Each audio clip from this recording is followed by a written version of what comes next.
नर्मदे हर. तर घाघाहून आम्ही सगळेजण सकाळी निघालो आणि दुपारी साल्लेडंडा या गावाला पोहोचलो. तर तिथे एक दुकानदार होता. त्याने सांगितलं की मी सेवा देतो, त्याप्रमाणे त्याने आमची जेवणाची व्यवस्था करतो असं सांगितलं. तर जेवणाची व्यवस्था होत होती, त्यामुळे आम्ही सगळेजण बसलो होतो. समोर एक धर्मशाळेसारखं होतं छोटंसं, तिथं आम्ही सगळेजण बसलो होतो. आणि मी जनरली दुपारी जेवायला थांबलो की मी पुढचा मार्ग बघून ठेवायची, की आपल्याला आता पुढचं गाव कुठलं लागणार आहे, किती किलोमीटर आहे, साधारण आपण कुठे पोहोचू शकतो, असा मी अंदाज घ्यायची. तर त्याप्रमाणे मी माझ्याकडे एक पीडीएफ होती, त्याच्यामध्ये मी बघितलं आणि तेव्हा माझ्या लक्षात आलं की आपण रस्त्याच्या ऐवजी परत आपण तटाचा मार्ग घेतलाय. मग परत गोंधळ उडाला. मग जरा 1-2 जणांना फोन वगैरे केले आणि ठरवलं की हरकत नाही, आज जरी आपला मार्ग तटाचा आलेला असला तरी उद्या आपण रस्त्याच्या मार्गाला परत लागू शकतो. त्यासाठी घनसोरला जायला लागेल. तर त्याप्रमाणे ठरवलं ते. दुपारी जेवण वगैरे झालं आणि तिथून मग आम्ही 2 मुलं आणि मी असे आम्ही 3घच जण पुढे निघालो. बाकीचे नंतर निघणार होते किंवा आणि त्यांना तटाच्या मार्गाने जायचं होतं. त्यामुळे ती मुलं म्हणली की नाही, आम्ही देखील रस्त्याचा मार्ग घेणार आहोत. सो आम्ही 3घ जण एकत्र निघालो आणि पुढे 5 किलोमीटरचं जंगल आहे असं सांगितलं होतं. त्यामुळे त्यांनी दुकानदारांनी सांगितलं की तुम्ही वेळेवर निघा, कारण जंगलामध्ये आणखी लवकर अंधार आपल्याला वाटायला लागतो.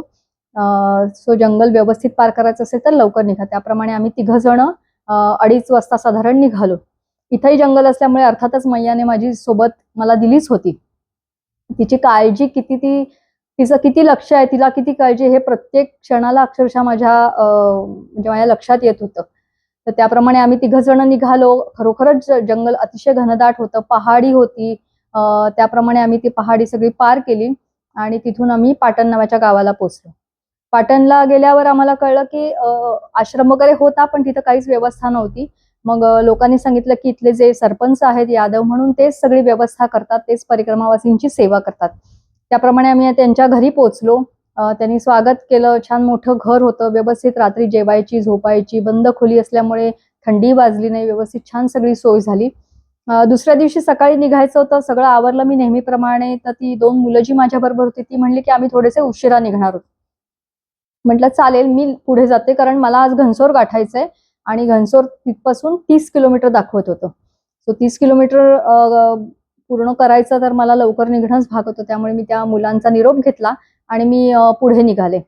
मग दुपारी मध्ये केदारपूर, पौंडी अशी गावं लागली. पौंडीला मी दुपारी थांबले साधारण 11:30-12च्या आसपास.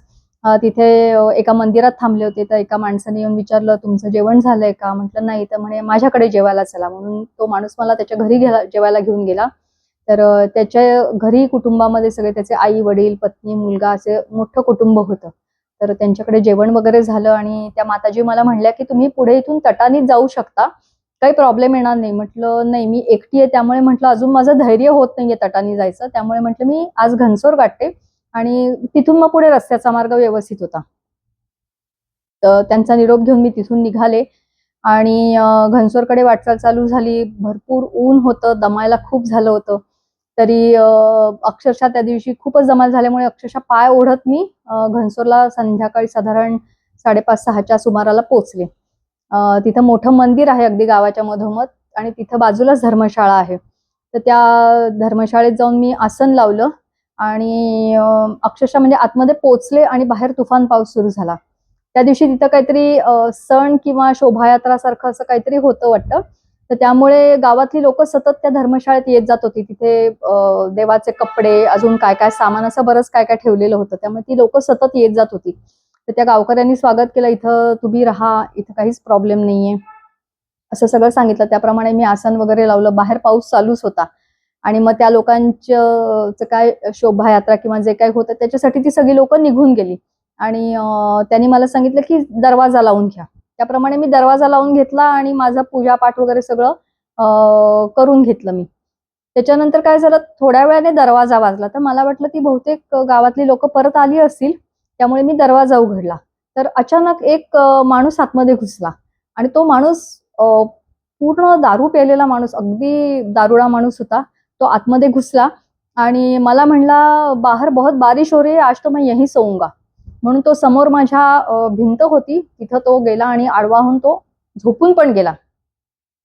तर मला एकदम म्हणजे भीती वाटली, कारण त्या क्षणाला मी तिथं एकटीच होते. बाकी मंदिरात बाहेर मंदिर होतं, मंदिरात लोक वगैरे येत होती, पण मोस्टली सगळ्या बायकाच होत्या, असं कोणी फारसं काही येत नव्हतं. आणि धर्मशाळेत तर कोणीच नव्हतं, त्या दिवशी मी एकटीच परिक्रमावासी होते. तर त्यामुळे मी म्हटलं आता काय करावं, म्हणून मी अक्षरशः बसून राहिले. तो माणूस निवांतपणे झोपून गेला होता समोर. मग थोड्या वेळाने मी बाहेर गेले, एका माणसाला सांगितलं असं असं. तो म्हणला मी दर्शन झालं माझं की मी येतो. तेवढ्यात ती गावातली जी लोक गेली होती बाहेर ती सगळी परत आली. मग त्यांना सांगितलं, त्यांनी त्या माणसाला बघितलं, त्यांच्या गावातलाच माणूस होता तो. त्यांनी त्याला बाहेर काढलं आणि त्याला तंबी दिली की इथं अजिबात यायचं नाही परत म्हणून. आणि मला म्हणली तुम्ही शांतपणाने राहा, इथं पहिल्यांदाच हे असं काहीतरी झालंय, पण तुम्ही घाबरू नका, इथं असं कधीच काही तुम्हाला प्रॉब्लेम येणार नाही. मग त्यांनी जेवायची सोय केली. आजूबाजूला जवळ राहणाऱ्या 2-3 माणसांचे त्यांनी मला नंबर दिले आणि त्यांनी सांगितलं की रात्री काही झालं तरी तुम्ही या नंबर्सला फोन केला तर तुमच्या मदतीला माणसं येतील. हे सगळे अगदी मंदिराच्या आजूबाजूला राहणारे लोक आहेत. म्हटलं ठीक आहे, हरकत नाही. आणि मग रात्री मी झोपायची वेळ झाली, त्यामुळे पाऊस तर खूपच चालू होता आणि खिडक्या बंद करायच्या धर्मशाळेच्या, म्हणून मी खिडक्या बंद करायला गेले आणि तिथे ती स्लायडिंग विंडोज होत्या. त्या बंद करताना माझ्या लक्षात आलं की 2 स्लायडिंग विंडोजला लॅचेस त्यांची तुटलेली आहेत. म्हणजे बाहेरून कोणीही, ज्याला माहिती की ही खिडकी तुटलेली आहे, तो माणूस कोणीही बाहेरून आतमध्ये आरामात येऊ शकत होता. त्यामुळे परत जरा थोडंसं टेन्शन आलं, पण काही इलाज नव्हता, कारण एकटीच होते मी तिथे. आणि तिथे त्या हॉलमध्ये एक श्रीकृष्णाची मूर्ती होती, कालिया मर्दन करत असलेली मोठी मूर्ती होती. त्या मूर्तीला हात जोडले, माईला हात जोडले आणि म्हटलं माई, आज तूच माझे रक्षण करतेस, आज तुझ्या भरोशावरच मी आहे. आणि मी रात्री शांतपणाने झोपले. व्यवस्थित झोप लागली, काहीही प्रॉब्लेम आला नाही. सकाळी उठले तर पाऊस परत चालूच होता आणि तिथे सोय कसलीच नव्हती. म्हणजे टॉयलेट सुद्धा तिथे सार्वजनिक जे असतं तेच वापरावं लागणार होतं आणि तेही जवळजवळ मंदिरापासून 150 मीटरवर लांब होतं. सकाळी उठले तर दिवे पूर्ण गेलेले, त्यामुळे पूर्ण मंदिर, धर्मशाळा सगळं अंधारात होतं. बाहेर तुफान पाऊस चालू होता. जेमतेम टॉर्च घेतली, डोक्यावर जॅकेट घेतलं आणि कशीबशी त्या सार्वजनिक याच्या शौचालयापर्यंत मी गेले. सगळं तिथून उरकून परत आले. म्हणतात आंघोळ वगैरे करून आपण जरा बसू. बाहेर नळावर बघितलं, जिथं आंघोळ करायची ती उघड्यावर नळ होता. तिथेही करायला हरकत नव्हती, कारण अंधार होता, काहीच तसा प्रॉब्लेम नव्हता. पण तिथेही बघितलं तर पाणी गेलेलं होतं. मग शांतपणाने परत येऊन झोपले, कारण दुसरं काहीच करता येण्यासारखं नव्हतं. येऊन झोपले वगैरे. थोड्या वेळाने 7:30-8ला उठले. मग तिथले जे गावकरी होते, तिथले जे मेंबर्स होते त्या मंदिराच्या ह्याच्यावरचे, त्यांनी नाश्ता पाठवला सकाळी. नाश्ता वगैरे केला. त्याच्यानंतर आंघोळ न करताच निघाले, कारण पाणी अजिबातच नव्हतं.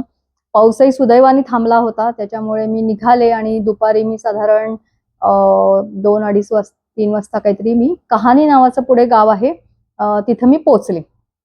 कहाणीला जायचं होतं मला. एक साहू नावाचे होते, त्यांच्या घरी मला राहायचं होतं. त्या दिवशी त्यांच्याकडे सोय झाली होती, पण काहीतरी चुकामुक झाली आणि मी शिवहरे म्हणून दुसरेच एक गृहस्थ आहेत त्यांच्या घरी पोहोचले.